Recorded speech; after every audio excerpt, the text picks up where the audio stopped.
Hey guys, it's Ginger here, and welcome to my first Minecraft Medieval Building Concepts video. Today's topic is making nice looking and realistic roads in your medieval builds.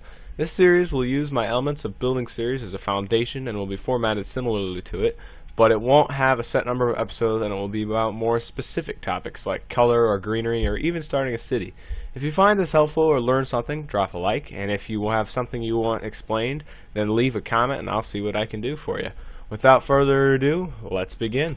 Alright, so to make good medieval roads, whether you use my Ace Ginjoran village style architecture, Jamsy Boy Gothic style architecture, Madness Townie architecture, Jarcraft Greymane architecture, EB Urban Capital architecture, some other guy's architecture, or some combination thereof, or just completely your own brand of architecture, roads are very, very important. And in my opinion, they're the most overlooked aspect of a build or a city in Minecraft.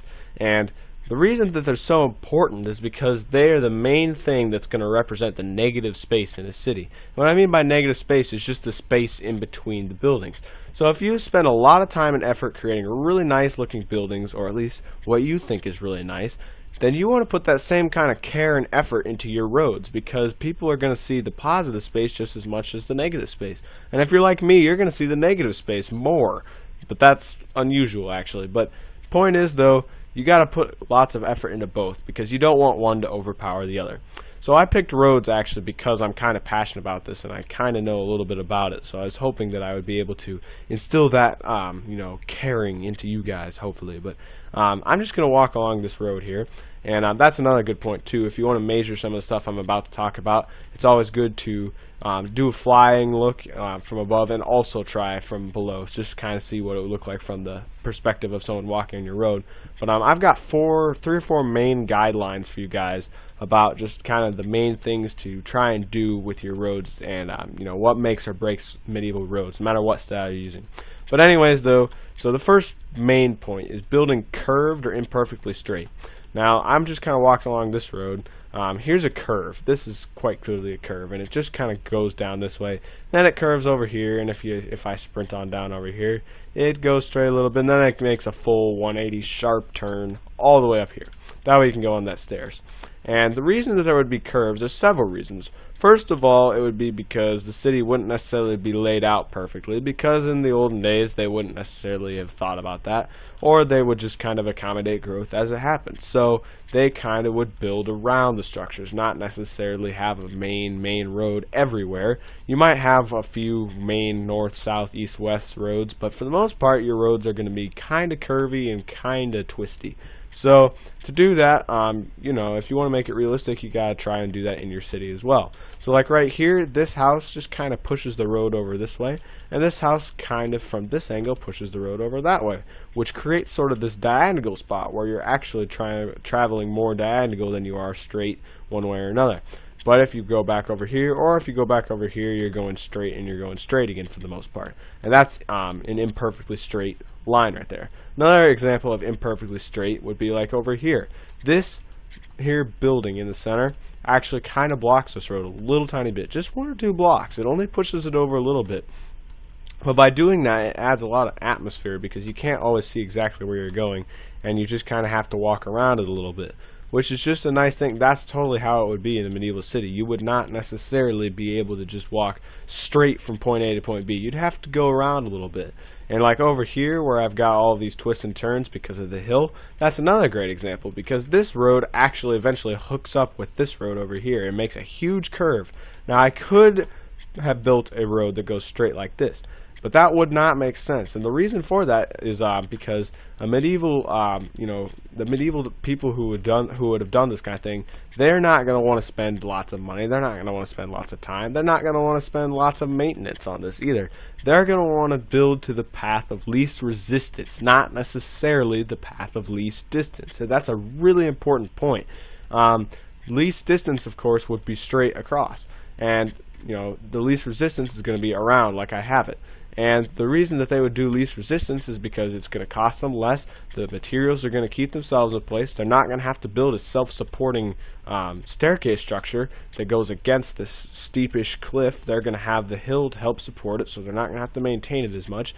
And they're going to have these things that are going to be at the bottom, so you don't have to worry about stones falling or whatever. It's just a better situation, and you're going around this hill that's going to be hard to get through, and you're going to have to spend the time digging up all this dirt and stuff.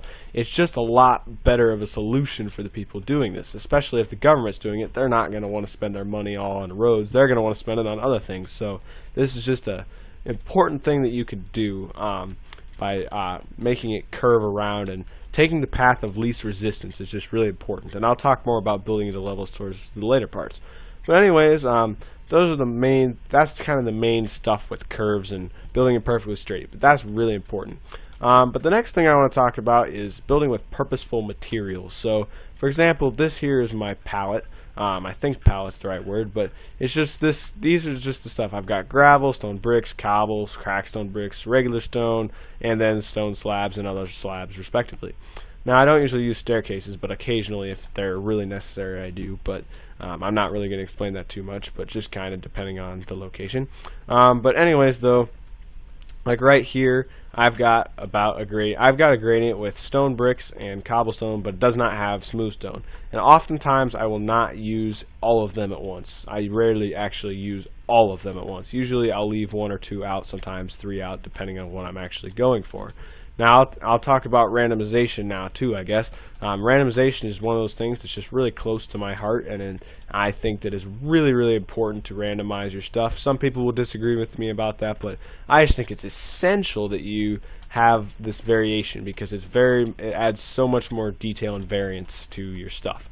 And in my opinion, it's just more aesthetically pleasing to look at. It's more interesting, it's more appealing, and it's more purposeful as well, because the people who built the roads might use different materials different times around depending on market prices to see what's more expensive and stuff. So it just makes a lot of logistical sense, at least to me. So that's my justification, but I won't talk too much about that, otherwise I'll go off. But yeah, so now I'm going to talk about, though, like the kinds of materials to use on different kinds of roads. Like, now for me in my city, and this is going to go a lot with theme, one of the elements of building, but these white stone bricks, these are kind of nicer bricks than some of the other ones, at least in my opinion. I see them as a little bit nicer of bricks, which is why I kind of try and use them as the main road paving material.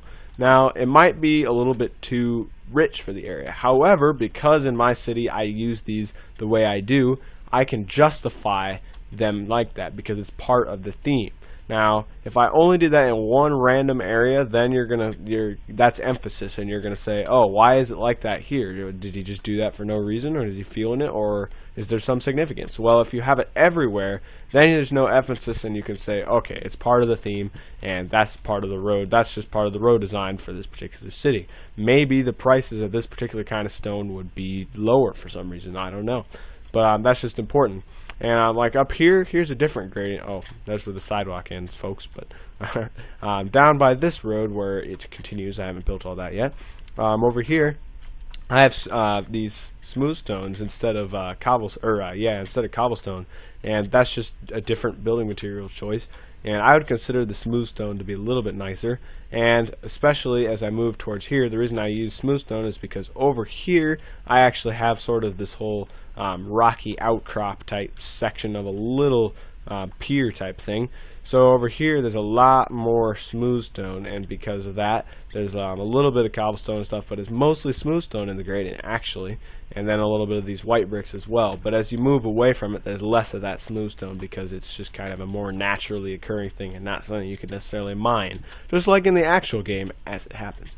And a lot of times, though, guys, when you're choosing materials to build a road out of, a lot of times you're going to want to choose the more aesthetically pleasing one, even if it's not necessarily the most realistic one. The aesthetics of building materials are a little bit more important, actually, than the realism from that standpoint, because it's just one of those things that supersedes it, because the aesthetics are really important. No matter how realistic something is, if it doesn't look good, then I'd rather have fantasy stuff, to be completely honest. And you can really do fantasy stuff anyways, but yeah, but like over here, this is just a much more smooth stone dominated area.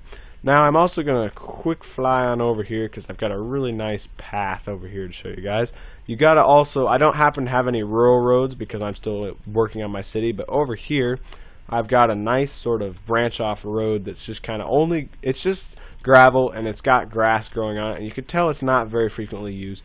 But you got to make sure, guys, when you're building a road, you build it according to area. Don't build it super huge everywhere. Don't build it with the nicest bricks everywhere. Don't build it with the crappiest bricks everywhere. You want to try and use a little bit of emphasis and variation to kind of create that draw and appeal towards something, or you want to know that this is not very well used, or this is frequently used, or this is an important main road, or this is just not that important of a road at all. Like this road over here is sort of the type of thing that would have developed because people didn't want to walk all the way around, because as it happens logistically, there's no road that necessarily goes from this spot all the way over to there, even though there could very easily be. There just isn't. So this kind of thing just kind of develops over time. Maybe some guy decided to throw gravel. I don't know, but you know, that's just kind of what I was trying to go for. It's a little used road, because if you don't take that little used road, you got to walk all the way across this bridge. You got to either take this little used road here, or you got to go all the way around here. You got to go around here, and then you got to go over here, even though you could easily walk from here to here. So that makes this an excellent spot for a little well, I don't want to say little, but a little used road. It's not a used road. I don't know. Okay, sorry. I lost my sentence there, but you know. Anyways, though, moving on. My last main point, I guess, is just kind of building with the terrain, not against it or completely flat. And a great example of that is actually the stuff I've just been working on, because I've had to work with the terrain a lot. So like over here is a good example, because like right over here, let's just say, you know, here's this road. It's all pretty flat and stuff, but then right here it raises, okay? And that's kind of nice. That's a lot nicer than if it's just all flat and stuff. And plus the terrain around it raises, so I mean the road should raise. And you know, I could very easily flatten that with World Edit, especially, but I don't, because it adds more variation, it adds more detail, atmosphere. It's just is better. And now, like, even right here, it goes down again. So I mean, clearly I could definitely take this down if I really wanted to, but it looks so much better and it works so much better by keeping it the way it is. And that's the way it would really be, because again, that path of least resistance is very important, and that's totally how they would think in that time period. But anyways, over here, this is what I really meant by building with the terrain. You know, if there's a hill, you got to build with the terrain. That means, first of all, don't just say, okay, I'm gonna build a straight up staircase up this mountain just right here. Like I talked about earlier, you can't just build a staircase straight up the mountain. You gotta go to the contour of the thing. And in this particular case, the contour happens to curve a little this way and then curve a little up over here, which makes this road a lot more traversable and a lot easier to lay and maintain than if it was just going straight up. They didn't have to build structural support system. They just built it right into the thing, and it'll keep itself for the most part. If they build it straight up, they'd have to maintain it. They'd have to make sure that it was strong, you know, and things might collapse. It's just better to have it this way, and that's how they would do it. And again, with the randomization, I find that it's a lot easier, if you use randomization anyways, to make a curved road like this that's got stuff kind of popping off like this, or grass kind of intruding a little bit, kind of overgrowing the edges a bit. And it's just easier to make a curved road if you've got a randomization pattern, because you can kind of do what you want with it. You can have more free reign with it, but it does take a certain amount of spatial mindedness that you just gotta have you just kind of got to have a feel for it, I guess. It's pretty hard to learn, but, you know, you can kind of figure it out if you think about it for a long time. Just kind of do what feels right. I hate to say that because I'm a very logical person, but, you know, with the randomization, you know, just kind of, I'll tell you guys what I usually do for randomizing roads. I typically have gravel towards the outside. I tend to have these whiter bricks towards the inside, and then I use cobblestone brick and smooth stone, just as kind of center filler blocks depending on the location. That's usually how I do it, and I especially like the smooth stone as well for center filler blocks. The other ones just kind of get there sometimes depending on the area and stuff. But anyways, though, so I guess another example of this whole building to the terrain thing, I guess just make sure also, guys, if there is a flat section, like over here, I know there is one. This is a big, long, flat section. This goes all the way over here, all the way over there, and then up here it raises one level, but it's all the way up here. That's okay. You can have a flat section. You don't want to change things just for the sake of varying it, and you don't want to change things just for the sake of having it all the same. You want to have everything kind of just flow to the landscape, and that's why I think it's really actually a good idea to use a randomly generated Minecraft world or a world painted world or something that's not, you don't want to take world edit and completely flatten everything, or you don't want to make everything super hilly.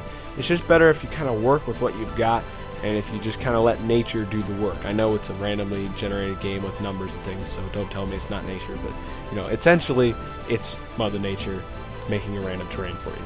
So I mean, that's just kind of my next point. But alright, I have officially talked for too long now. I hope you guys have enjoyed this video. Please leave me some comments, feedback. If you got any suggestions, tell me. If you like this video or learned something, please tell me. I'd love to hear it. And subscribe. That really helps me know that you guys want to see more of this content and that I did a good job. I hope I was able to explain this well enough to you, and I know I did it in a little bit long of a time, but I will try and be more concise next time. And we'll see you guys next time, and have a great day. Goodbye.